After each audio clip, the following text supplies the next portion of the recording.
Hoje eu tenho uma palavra no seu coração que se encontra em Êxodo capítulo 2, versículo 23.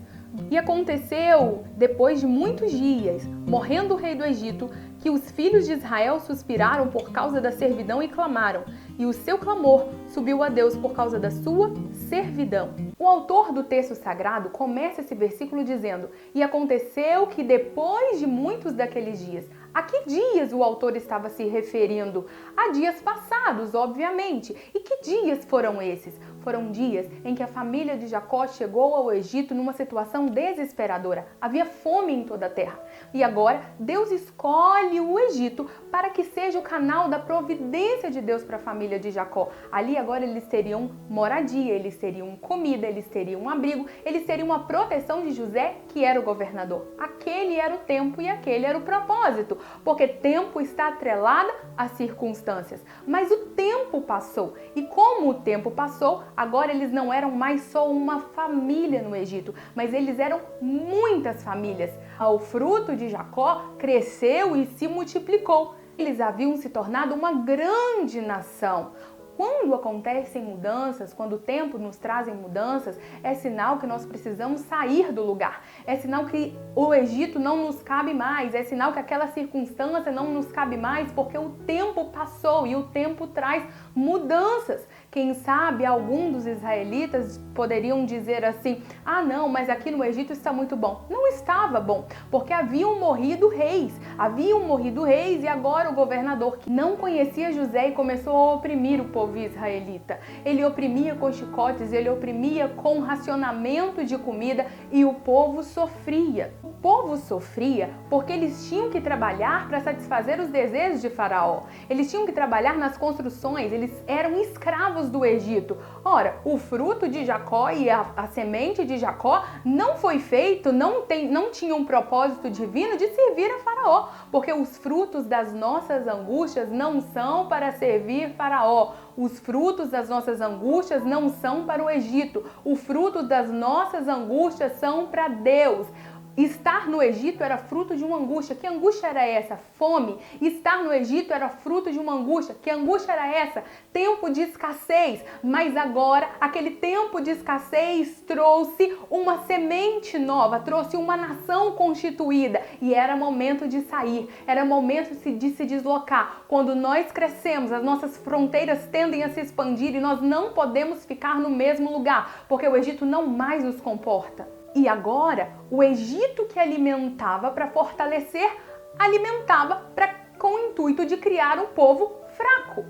Alimentar o fraco não é ruim, alimentar o fraco é bom até certo ponto.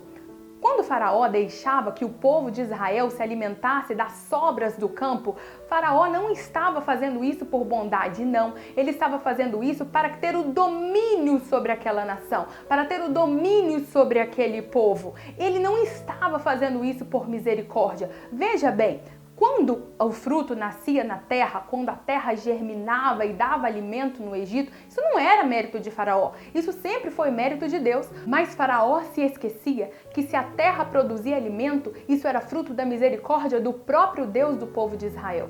E o propósito de Deus era que o Egito fosse canal de providência para que o povo pudesse ser devolvido para o propósito de Deus em tempo oportuno. Mas não, Faraó alimentava, não era para devolver o povo para Deus. Faraó alimentava para manipular o povo em benefício próprio. Ei, deixe-me trazer um alerta para você. Não tente manipular a misericórdia para o seu próprio benefício. Lembre-se que tudo vem de Deus e tudo é para Deus. O propósito precisa desaguar no Senhor. Ninguém deve a você coisa alguma. Se você foi chamado para abençoar, abençoe, mas não abençoe para o benefício próprio. Abençoe pensando na glória de Deus. E agora os tempos eram outros. Tem gente que não sabe por que o tempo muda. Tem gente que não sabe por que acontecem mudanças na vida. Porque às vezes as coisas mudam de lugar. Ei, o tempo é atrelado a propósito. Deus deixou as estações para marcar os tempos na vida do homem. O tempo marca os tempos na vida do homem. Tinha gente no Egito que talvez dizia: não, me deixa, eu quero ficar aqui. Aqui pelo menos tem alimento. Tem gente que diz para Deus, não, me deixa da forma como eu estou, eu quero permanecer nesse lugar, eu quero permanecer desse jeito, eu quero ficar nessa posição, eu não quero mudar nunca. Mas o dono do tempo está dizendo, chega, e ele manda sinais para nós. Inverno vira verão, verão vira inverno, terra infértil começa a produzir e aquela terra que era fértil entra em escassez. Isso é Deus sinalizando o propósito de acordo com o tempo. Quando Noemi estava em Moabe, ela ouve uma notícia, Belém voltou a florescer e ela entende, é tempo de voltar para Belém porque os campos de Belém agora estão férteis. Quando os campos de Belém estavam inférteis, ela entende, é tempo de seguir caminho fora daqui, mas quando os campos se tornam férteis, ela volta.